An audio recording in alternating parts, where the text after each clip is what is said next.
I was enjoying a quiet dinner with Amanda at our favorite local restaurant when I spotted her. Jessica, my ex-wife, sitting 3 tables away. The moment she saw us together, her eyes narrowed and her face contorted with rage. 8 years of marriage ended because she cheated, yet somehow seeing me happy infuriated her. That night revealed so much about the woman I once loved and the life I thankfully escaped. While I tell you how my cheating ex-wife completely lost her mind when she saw me truly happy, drop a comment telling me where you are watching from and hit that like and subscribe button if you have ever had to rebuild your life after betrayal.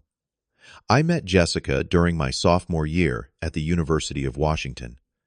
She was sitting alone in the campus coffee shop, surrounded by textbooks, her dark hair falling over her face as she concentrated on her notes. I remember thinking how beautiful she looked, completely absorbed in her studies. I gathered my courage and asked if I could join her. She looked up with those striking blue eyes and smiled a smile that would captivate me for the next decade of my life. We connected immediately over our shared love of classic literature and indie films. Our first date was at a small art house theater, watching a French film. Neither of us understood completely, but we laughed about it over ice cream afterward. Jessica was intelligent, ambitious, and passionate about becoming an attorney. I admired her drive and determination, qualities that complemented my more laid-back approach to life as I pursued my business degree. After 2 years of dating, I proposed during a weekend trip to the Oregon coast. I had planned everything, meticulously hiding the ring in a seashell I pretended to find on our morning beach walk. When she said yes, tears streaming down her face, I genuinely believed we would spend our lives together. The wedding was intimate, just 60 guests at her parents' backyard in Portland. Jessica wore a simple white dress that made her look angelic as she walked down the makeshift aisle. We wrote our own vows, promising honesty, faithfulness, and unconditional support through whatever life threw our way. We purchased our first home a year later, a modest 3-bedroom in a good neighborhood with excellent schools. We spent weekends painting walls, shopping for furniture, and planting a small garden in the backyard. Jessica secured a position at a respected law firm while I worked my way up at a marketing company. Our careers were demanding, but we always made time for each other, scheduling regular date nights and weekend getaways. The first 5 years of marriage were genuinely happy. We developed comfortable routines, Sunday brunches with crossword puzzles, holiday traditions with both families, summer barbecues with neighbors. We discussed having children someday, but agreed to establish our careers first. Her parents adored me, and my mom treated Jessica like the daughter she never had. During holidays, our families blended seamlessly, sharing stories and creating new memories together. But things began to change during our 6th year of marriage. The shift was subtle at first. Jessica started coming home later from work, often smelling of wine and perfume. Her explanation was always the same: client meetings or office happy hours. I believed her because I had no reason not to. When her phone would buzz late at night, she would quickly grab it, her body turning away as she typed responses. If I asked who it was, her answer was always short: just work or a friend with relationship problems. I noticed her growing emotional distance, how she no longer reached for my hand while we watched movies or kissed me goodbye in the mornings. She became irritable over small things, the dishes in the sink or laundry left unfolded. Our conversations grew shorter, her responses more clipped. When I expressed concern about these changes, Jessica blamed stress and her heavy caseload, promising things would improve when she made partner. One evening while Jessica was showering, her phone lit up on the coffee table. I had never been the type to snoop, but the name that flashed on the screen caught my attention: Michael, with a heart emoji. I felt a cold weight settle in my stomach, but convinced myself it could be innocent. Perhaps a client she had grown friendly with. I did not mention it, choosing instead to trust my wife. Determined to reconnect, I planned special dates, cooking her favorite meals and buying thoughtful gifts. I suggested weekend trips to rekindle our romance. Jessica participated half-heartedly, checking her phone constantly and finding excuses to cut our evenings short. When I tried initiating intimate conversations about our relationship, she accused me of being needy and making problems where none existed. On my 34th birthday, Jessica canceled our dinner reservations an hour before we were supposed to leave, claiming an emergency case needed her attention. I spent the evening alone with a store-bought cake and a bottle of whiskey while my calls went unanswered. My best friend Joe came over after hearing the disappointment in my voice message. He found me slightly drunk on the couch, staring at old wedding photos. Joe was the first to verbalize what I had been afraid to acknowledge. He had seen Jessica having lunch with a man at a restaurant across town, their body language suggesting more than a professional relationship. When Joe described the man tall with salt and pepper hair and designer suits, I knew immediately it was Michael Wilson, a senior partner at her firm. I defended Jessica, accusing Joe of misinterpreting an innocent work lunch. He left, concerned, advising me to protect myself and pay closer attention. The first concrete evidence appeared 3 weeks later.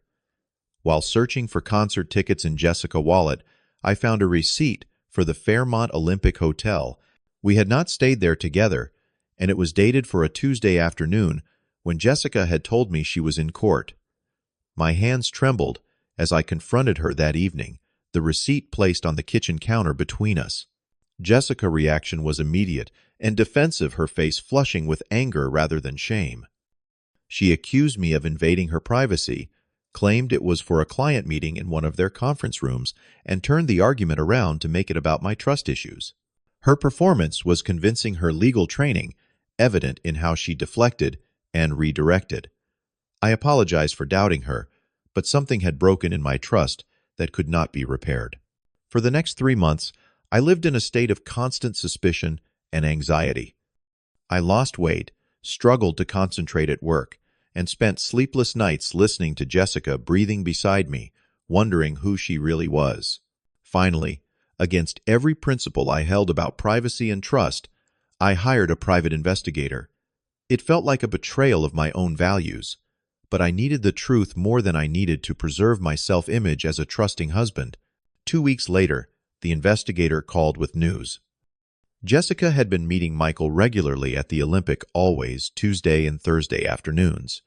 The pattern was consistent lunch, followed by several hours in a room registered under his name. The investigator had photographic evidence and detailed logs of their encounters, stretching back nearly 8 months. When he delivered the manila envelope containing the proof, I sat in my car for hours before finding the courage to open it. The photos were undeniable. Jessica entering the hotel, Michael following minutes later, them leaving separately but with unmistakable post-intimacy body language. One particularly painful image showed them kissing in the hotel bar, her wedding ring clearly visible as her hand caressed his face. My performance at work suffered as I processed this betrayal. I skipped meals, lost interest in hobbies, and withdrew from friends.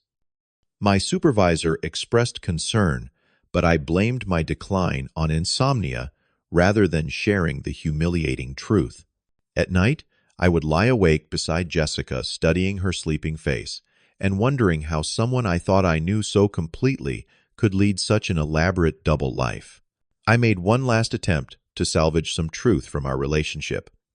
Over dinner one night, I gently asked if there was anything wrong between us. Anything she wanted to talk about. I offered couples counseling or whatever support she needed. Jessica seemed momentarily taken aback by my vulnerable approach, but quickly recovered, assuring me everything was fine and suggesting I might need therapy for my apparent insecurity. Her gaslighting was so skillful, I almost doubted the evidence in my possession. The confrontation happened on a rainy Sunday morning. Jessica was preparing to leave for what she claimed was a brunch with colleagues. I placed the photographs on the kitchen table and simply asked, "Is his name Michael?" The color drained from her face as she recognized the images. For several long moments, she stood frozen, her purse halfway to her shoulder. When Jessica finally spoke, her confession was more devastating than the infidelity itself. She admitted to the 8-month affair, but somehow twisted the narrative to blame me. She claimed I had been emotionally unavailable, too focused on work, not ambitious enough compared to her colleagues. She criticized everything from our sex life to my career choices, building a case for her betrayal as if she were before a jury. The most shocking revelation came next. Jessica had been contemplating divorce for over a year, but stayed for financial stability while she positioned herself for partnership. She had been consulting with a divorce attorney for months, strategizing how to protect her assets and minimize what she would owe me in the settlement. The woman who had vowed to stand by me had been planning her exit strategy while sleeping in our bed and accepting my love. Jessica insisted she would keep the house since her income had paid most of the mortgage. She wanted me to move out immediately, suggesting I could stay with a friend until the divorce was finalized. When I refused, pointing out my name was also on the deed, she became coldly tactical, threatening to make the divorce as difficult and expensive as possible if I did not cooperate. That afternoon, while Jessica was out making heated phone calls, I checked our joint accounts and discovered another betrayal. Our shared savings, nearly $80,000 we had been setting aside for a future down payment on a vacation property, had been transferred to an account in her name only. The transaction had occurred 3 weeks earlier, the day after I found the hotel receipt. When confronted about the money, Jessica showed no remorse. She argued that, since she earned more, the majority of those savings were rightfully hers. She had always resented how our finances were joined, she said, revealing a bitterness I had never suspected during our marriage. The stranger standing before me bore little resemblance to the woman I had built a life with for 8 years. That evening, without warning, Jessica packed several suitcases and announced she was leaving. Not to give me space or out of respect for my feelings, but because Michael had invited her to move in with him. She had already arranged for a moving company to collect the rest of her things later that week. As she walked out the door, she paused only to say she would be contacting me through her lawyer from now on. The silence after her departure was deafening. I wandered through our home touching photographs and mementos from happier times, trying to reconcile the Jessica I thought I knew with the woman who had just walked out. 8 years of marriage had evaporated in a single day, leaving me alone in a house filled with evidence of our shared life, but emptied of its meaning. That night, I sat on our back porch until sunrise, feeling as though my entire adult life had been built on a foundation of lies. The weeks following Jessica's departure were the darkest of my life. I moved mechanically through my days going to work, returning to an empty house, barely eating or sleeping. Friends called and visited, but their concern and sympathy could not penetrate the fog of betrayal and humiliation that surrounded me. Joe came by most evenings, sometimes just sitting silently with me, ensuring I was not alone with my thoughts for too long. Joe eventually convinced me to consult with a divorce attorney, referring me to Linda Ramirez, a formidable litigator known for her success in cases involving infidelity. During our first meeting, Linda listened to my story without judgment, then calmly laid out a strategy to protect my interests. Her confidence and clarity were the first things to break through my emotional paralysis, offering a path forward when I could see none. Linda recommended gathering additional evidence of Jessica's affair, financial records, and documentation of her attempt to hide assets. Friends and colleagues provided statements about our relationship and Jessica's behavior in recent months. My parents loaned me money for legal fees, refusing to let Jessica's legal connections intimidate me into an unfair settlement. As we prepared for court, more revelations emerged. Jessica had been using our joint credit cards for expensive gifts for Michael and weekend trips with him to Vancouver and Napa Valley. Email records showed she had been planning to leave for over a year, consulting with financial advisors about protecting her assets before filing for divorce. Each discovery was another wound, but also strengthened my case. The divorce proceedings lasted 6 months, significantly shorter than the standard in our state. The judge was particularly disturbed by Jessica's misappropriation of our joint savings and the evidence of her premeditated financial deception. Despite her legal connections and attempts to portray me as financially dependent on her, the court ruled largely in my favor. I retained our house, with Jessica receiving a smaller equity payout than she demanded, and her attempts to claim my portion of our savings were denied. Throughout this period, my support system proved invaluable. Joe checked on me daily, ensuring I was eating and functioning.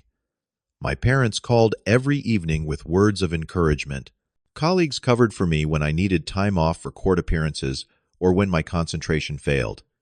My sister flew in from Chicago twice, organizing the house and cooking meals I could heat up throughout the week. 3 months after the divorce was finalized, I began seeing a therapist specializing in betrayal trauma. Dr. Marquez helped me understand that my feelings of worthlessness and humiliation were natural responses to profound betrayal. Through weekly sessions, I learned to separate Jessica's actions from my self-worth, to recognize the gaslighting tactics she had employed, and to begin rebuilding my sense of trust, starting with myself. Slowly, I rediscovered abandoned interests and hobbies. I dusted off my guitar, neglected since our early dating years, when Jessica had subtly discouraged my playing, claiming the noise interfered with her work. I joined a local running group, finding that physical exertion helped clear my mind of circular thoughts about what I could have done differently. Cooking, something Jessica had dominated in our relationship, became a form of therapy as I experimented with recipes and hosted small dinner gatherings for friends who had stood by me.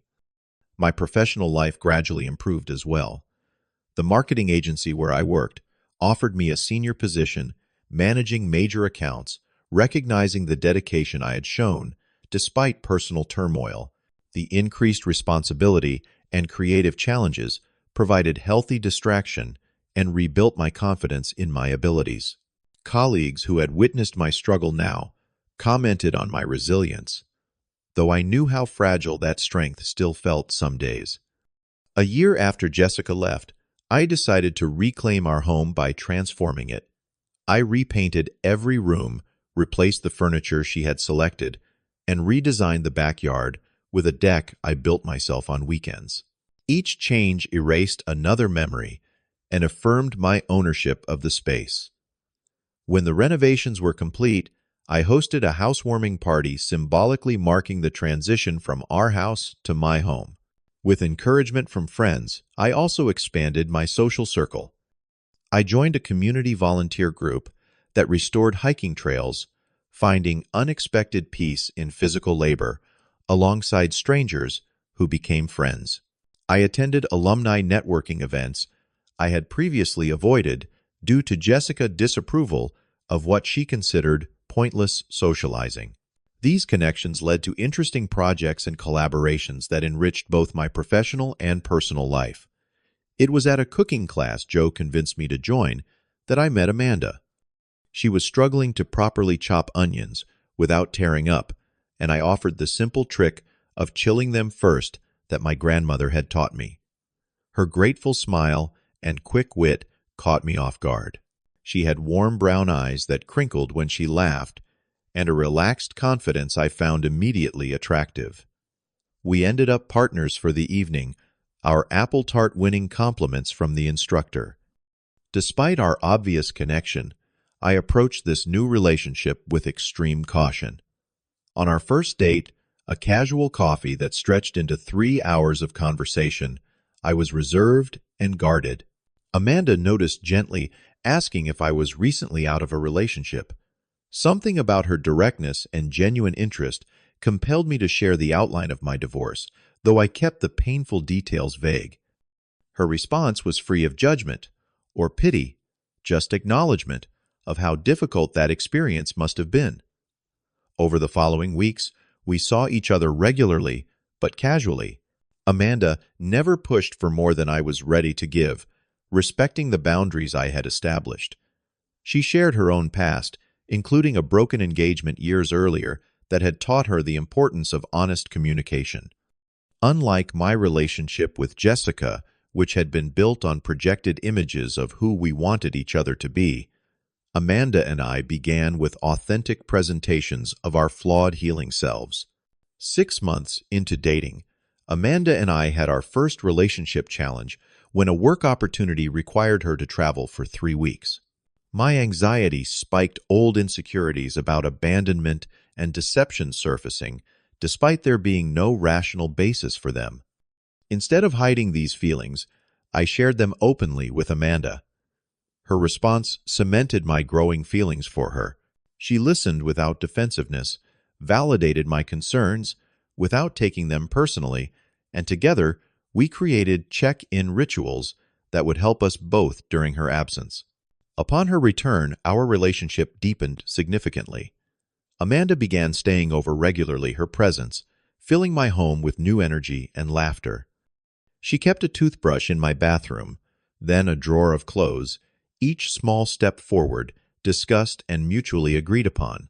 When she suggested we volunteer together at a local animal shelter, I recognized it as an invitation to build shared experiences rather than just merging existing lives. For the first time, I experienced what it felt like to be truly seen and accepted. Amanda did not view my emotional scars as weaknesses to be exploited or flaws to be tolerated, but as important parts of who I had become. She celebrated my successes without competition and supported me through difficult days without making me feel inadequate. I began to understand that what I had shared with Jessica had been a pale imitation of genuine partnership. The evening we encountered Jessica at Marino Italian Bistro came almost exactly 2 years after our divorce. Amanda and I had been officially living together for 3 months, though she had been staying at my place most nights for much longer. We were celebrating her promotion at the architectural firm where she worked, enjoying a quiet corner table with candlelight and a bottle of Barolo.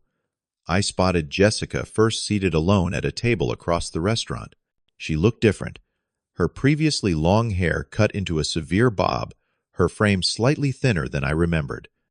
She was checking her watch repeatedly and scanning the entrance, apparently waiting for someone. My body tensed involuntarily at the sight of her, a physical response I could not control, despite the emotional distance I had achieved. Amanda noticed my distraction and followed my gaze. Having seen photos of Jessica, she immediately recognized her. She reached across the table and squeezed my hand, a silent question about whether I wanted to leave. I shook my head, refusing to allow Jessica's presence to disrupt our evening. We returned to our conversation, though I was acutely aware of my ex-wife just 20 feet away. It became clear that Jessica's date or companion was not going to appear. After 30 minutes and several glances at her phone, she canceled a second glass of wine and sat staring dejectedly at her plate. I felt a surprising flash of empathy, remembering my own lonely dinners in the aftermath of our separation. That empathy was tested when Jessica finally noticed us.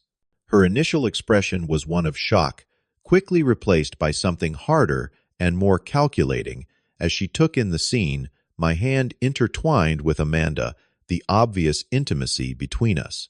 Without warning, Jessica stood and approached our table, wine glass in hand, a tight smile fixed on her face. I stood as she reached us, an old habit rather than a gesture of respect. I introduced Amanda, keeping my tone neutral and polite. Jessica acknowledged her with barely concealed disdain before turning her attention fully to me. She commented on how well I looked, her tone suggesting surprise that I could manage without her. When she asked about the house, wondering if I had kept up with the landscaping, she had always managed the conversation. Awkwardness intensified. Amanda handled the situation with remarkable grace, engaging Jessica with genuine questions about her legal career. This seemed to aggravate Jessica further, her responses becoming increasingly clipped and condescending.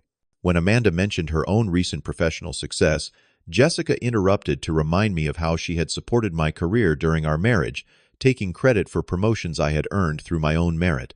The breaking point came When Jessica, now on her third glass of wine from her solitary dinner, made a cutting remark about how quickly I had replaced her. Her words slurred slightly, as she suggested Amanda might want to check my phone regularly, implying I might have the same capacity for betrayal she had demonstrated. The irony of her accusation was staggering. Amanda started to respond, but I gently touched her arm silently, asking to handle the situation. I looked directly at Jessica and calmly stated that I understood she was hurting, but her behavior was inappropriate. I added that, unlike her relationship with Michael, which had begun in deception, my relationship with Amanda was built on honesty and mutual respect. The mention of Michael triggered Jessica completely. Her face contorted with rage and humiliation as she revealed that he had ended their relationship after just 1 year returning to his wife after promising Jessica a future together. The karmic justice of this revelation brought me no satisfaction, only a hollow confirmation of what I had suspected about the affair foundation. Jessica's voice rose as she continued drawing attention from nearby tables. She accused me of sabotaging her reputation at her firm, though I had never spoken to anyone there about our divorce.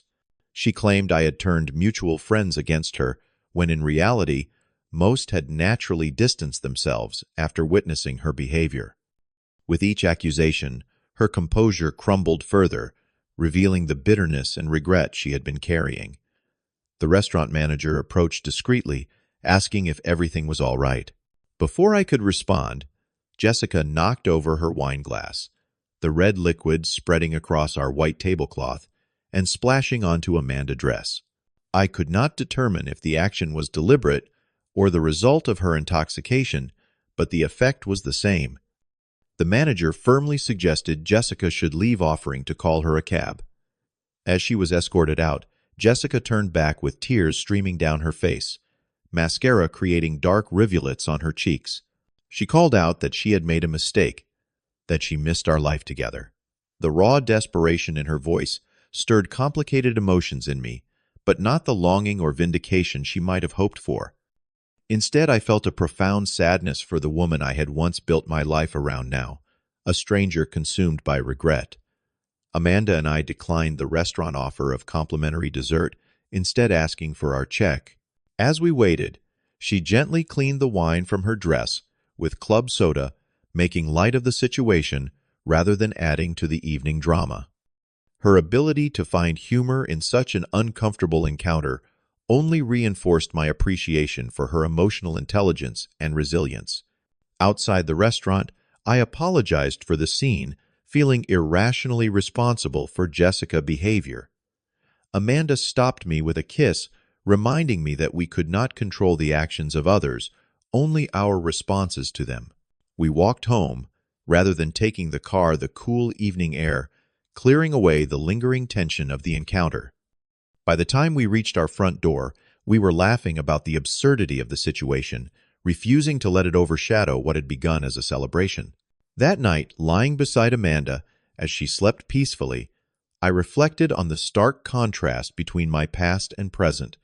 2 years earlier, discovering Jessica's betrayal had felt like the end of my world. I could not have imagined then the profound happiness I would find, or the strength I would develop through rebuilding my life. The unexpected encounter with Jessica had shown me just how far I had come from the devastated man who had watched his wife walk out the door. The journey of healing had been neither quick nor linear. There had been days when grief ambushed me, nights spent questioning my judgment, and moments when bitterness threatened to become a permanent companion. Yet through therapy, friendship, self-reflection, and eventually new love, I had reconstructed not just my life, but my understanding of what partnership should be. With Amanda, I had learned that true intimacy comes from vulnerability rather than performance. Our relationship was not built on illusions of perfection, but on acceptance of our complete selves, including the wounds we carried. We disagreed and resolved conflicts without scorekeeping or manipulation, communicated needs, without fear of rejection, and celebrated each other's success without competition. Perhaps the most valuable lesson from my failed marriage was learning to trust my own perceptions and instincts. Jessica had expertly gaslit me, making me doubt the evidence before my eyes and question my own reasonable concerns. That experience had taught me to honor my intuition and establish boundaries based on self-respect rather than fear of abandonment. Forgiveness had been the final and most challenging step in my healing. Not forgiveness for Jessica's benefit, as we had no contact until our chance encounter, but forgiveness for my own peace. I had to release the anger that threatened to contaminate my new relationship, the shame of having been deceived, and the regret for years invested in a marriage built on shifting sand. This forgiveness did not excuse Jessica's actions, but freed me from carrying their weight into my future. Looking back now, I can see how that painful chapter of my life served as an essential teacher. It revealed my capacity for resilience, clarified my values in relationships, and ultimately guided me toward authentic love based on mutual respect and honesty. Sometimes, the people who break us are the ones who teach us how to properly rebuild ourselves. The betrayal that once shattered my world became the foundation for something far stronger and more genuine than I ever thought possible. Have you ever experienced a moment where seeing an ex completely validated your decision to leave the relationship behind? Share your story in the comments below. If this journey of betrayal and rebuilding resonated with you, please hit that like button and subscribe to hear more stories of resilience and personal growth. Thank you for listening to my story. And remember that sometimes what feels like an ending is actually the beginning of something far more beautiful than you could have imagined.